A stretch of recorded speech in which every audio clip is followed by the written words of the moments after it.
पहिलं प्रेम. समीर एक अतिशय हुशार आणि मेहनती मुलगा होता. त्याचे बाबा तो शाळेत असतानाच देवाघरी गेले. त्याच्या आईने मोलमजुरी करून त्याला लहानाचे मोठे केले होते. समीरला पण त्याची जाणीव होती. त्याला पण खूप शिकून मोठं नाव कमवायचं होतं. त्याला एकच जिगरी मित्र होता, राज नावाचा. राजच्या घरची परिस्थिती तशी चांगली होती. सकाळचे 8:30 वाजले होते. तशी आईने राजला जोरात हाक मारून उठवले. राज अजूनही झोपेतच होता, कारण एकतर रात्री झोप पूर्ण झालेली नव्हती. पण तशी राजची स्वारी आज खुशीत होती, कारण आज कॉलेजचा पहिला दिवस होता आणि 10 वाजेपर्यंत त्याला कॉलेजमध्ये पोहोचायचं होतं. त्याने लवकर आवरले आणि आईच्या पाया पडून राज समीरच्या घरी पोचला. राज आणि समीर दोघांनाही एकाच कॉलेजमध्ये ॲडमिशन मिळाली होती आणि लहानपणापासूनच दोघे एकाच क्लासमध्ये होते. अखेर दोघे बाईकवरून कॉलेजला पोहोचले. पहिला दिवस असल्याने दोघांनाही कॉलेज कॅम्पस बघण्यात 1 तास गेला. नोटीस बोर्डवर क्लास नंबर बघून दोघे क्लास बघायला गेले खरे, पण एवढ्या मोठ्या कॉलेजचा पहिला दिवस असल्याने दोघांचा जरासा गोंधळच उडालेला होता. शेवटी कसा तरी क्लास सापडला. क्लासमध्ये पोचले. क्लास संपल्यावर हळूहळू बाकीच्या मुलांशी दोघांचीही ओळख झाली.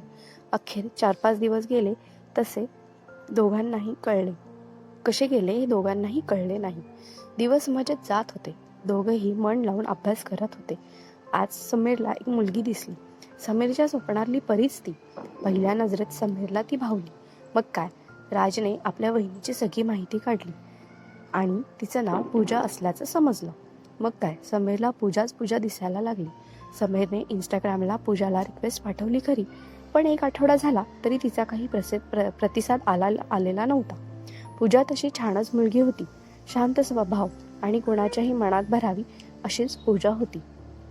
आणि शेवटी इंस्टाग्रामवर पूजाचा रिप्लाय आला. ते दोघे आता मेसेजवर बोलायला लागले. मग व्हॉट्सअपवर बोलणं सुरू झालं आणि एक दिवस समीरने तिला प्रपोज केलं. समीरचा स्वभाव पण पूजाला आवडायला लागला होता, म्हणून तिनेही समीरला होकार दिला. कॉलेजच्या पहिल्याच वर्षात दोघांचं जोडून आलं होतं. मग काय, दररोज कॅन्टीनवर कोल्ड कॉफी, तर कधी क्लास बुडवून गार्डनमध्ये फिरायला जाणं, असं सगळं सुरू झालं. राजची मदत समीर आणि पूजाला होत असे, कारण या दोघांनाही कुठे जायचं असलं तर राजची बाईक कामी येत असे.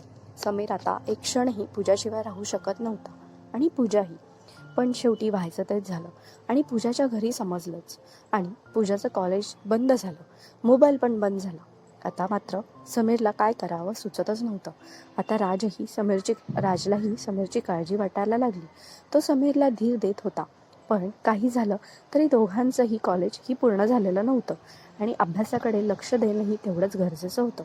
एक दिवस पूजाने समीरला चोरून फोन केला आणि अश्रूंना वाट मोकळी करून दिली. समीर खूप रडला आणि शेवटी फोन कट झाला. दोघेही एकमेकांशिवाय राहू शकत नव्हते, पण नियतीसमोर दोघेही लाचार होते.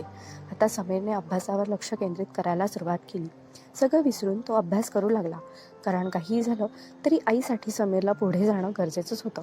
समीरच्या गरिबीमुळेच पूजा दुरावली होती त्याला, पण तरीही एखाद्या संध्याकाळी निवांत एकटं असताना समीरला पूजाची आठवण येत. दिवसामागून दिवस जात होते. दोघांना दूर जाऊन आता जवळजवळ 5 वर्ष पूर्ण झाली होती. पूजाला मर्जी नसूनही लग्न करावं लागलं. आज समीर सक्सेसफुल आहे, पण जिच्यासाठी हे सगळं केलं ती मात्र आपली होऊ शकली नाही याची खंत आजही समीरला आहे. राज ही इंजिनियर आहे आणि त्याचं लग्नही झालं आहे. समीरला मात्र आजही प्रेम म्हणल्यावर फक्त पूजाच आठवते. पूजा माझी झाली नाही म्हणून काय झालं, तिच्यावर प्रेम करायचा अधिकार मला आहे आणि मी नेहमी तिच्यावर प्रेम करत राहील, असं समीर राजला सांगत असतो. शेवटी म्हणतात ना, पहिलं प्रेम कधीही विसरता येत नाही.